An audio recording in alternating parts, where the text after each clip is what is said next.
Hello दोस्तों। लो फिर आ गए हम एक नई कहानी के साथ। इस कहानी में आपको बताया गया है कि समझदारी केवल आधुनिक तकनीक या पारंपरिक ज्ञान पर निर्भर नहीं होती, बल्कि चलिए शुरू करते हैं कहानी की, कहीं देर न हो जाए। एक छोटे से गांव में रोहन और मोहन नामक दो अच्छे दोस्त रहते थे।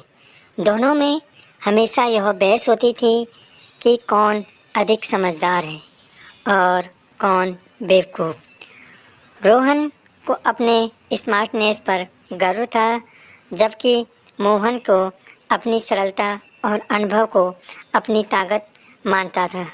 इस बहस को समाप्त करने के लिए दोनों ने तय किया कि वे एक चुनौती लेंगे और देखेंगे कि कौन सही में समझदार है। तो वो दोनों गांव के प्रमुख के पास पहुंचते हैं। अब वो गांव के प्रमुख को सब बातें बता देते हैं। तब गांव के प्रमुख उनको एक चैलेंज देते हैं। गांव का प्रमुख कहता है, गांव के बाहर एक पुराना खजाना दफन है। जो भी पहले उस खजाने तक पहुंच जाएगा वह समझदार होगा। लेकिन ध्यान रहे, इस खेल में बेवकूफ़ी की कोई जगह नहीं है। रोहन और मोहन ने चुनौती को स्वीकार कर ली। दोनों ने तय किया कि वे अलग अलग रास्ते अपनाएंगे। रोहन ने आधुनिक तकनीक का सहारा लेने का निर्णय लिया, जबकि मोहन ने पारंपरिक तथा साधारण तरीके अपनाए। रोहन ने एक जटिल योजना बनाई। उसने गूगल पर खजाने को खोजने के तरीके देखे, जीपीएस उपकरण खरीदे। उसे विश्वास था कि उसकी तकनीकी उसे जल्द ही और सही तरीके से खजाना खोजने में मदद करेगी। और वहीं दूसरी ओर मोहन ने पूरे गांव के बुजुर्गों से बात की और पुरानी कहानियों का अध्ययन किया। तो उसने सुना कि जो खजाना है वो पहाड़ के जंगल में है। मोहन ने गांव के पुराने लोगों से जंगल की जानकारी ली। रोहन ने अपने तकनीकी उपकरणों का उपयोग करके गड्ढा खोदना शुरू कर दिया। उसने पूरा दिन रात लगा दिया, लेकिन उसके प्रयास विफल हो गए। वह उसको सफलता नहीं मिली। दूसरी तरफ मोहन जंगल की ओर जाता है और वह वहां पर पहुंच जाता है जहां पर उसको बुजुर्गों ने बताया था, और वह वहां पर खुदाई करने लगता है।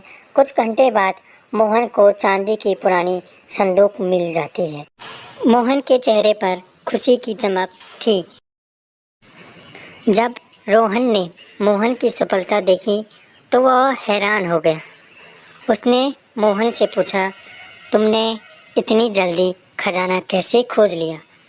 मैं तो आधुनिक तकनीक के साथ भी सफल नहीं हो पाया। तब मोहन ने कहा, मैंने पुराने लोगों से बात की और उनकी सलाह का पालन किया। तकनीक से ज़्यादा महत्वपूर्ण था उन संकेतों को समझना जो हमें पुराने अनुभवों से मिले थे। रोहन को अब अपनी गलती का एहसास होता है और वह सीखता है कि समझदारी केवल आधुनिक उपकरणों और तकनीकी ज्ञान पर निर्भर नहीं होती, बल्कि जीवन के अनुभवों, पारंपरिक ज्ञान और इंसानी समझ पर भी निर्भर करती है। अब वो दोनों गांव के प्रमुख के पास पहुंचते हैं। तो गांव के प्रमुख ने दोनों की परीक्षा समाप्त की और कहा, सच्ची समझदारी वही है जो जीवन के सरल और महत्वपूर्ण पहलुओं को समझे। जो व्यक्ति अपने अनुभव और पारंपरिक ज्ञान को महत्व देता है वही सही में समझदार होता है। दोनों ने मिलकर गांव के विकास में योगदान दिया। गांव में उनकी दोस्ती और सहयोग ने एक नई मिसाल कायम की। लोगों ने सीखा कि सच्ची समझदारी केवल एक पहलू पर निर्भर नहीं होती, बल्कि सभी पहलुओं का संतुलित मिश्रण होती है। तो दोस्तों, इस कहानी से हमें यह सीख मिलती है, समझदारी केवल आधुनिक तकनीक या पारंपरिक ज्ञान पर निर्भर नहीं होती, बल्कि इन दोनों का सही संतुलन और उपयोग जीवन में सफलता और समाधान के लिए आवश्यक होता है। तो दोस्तों, अगर आपको यह कहानी अच्छी लगी हो तो लाइक कीजिए, और अगर आप चैनल पे नए हो तो चैनल को सब्सक्राइब करना ना भूलिए।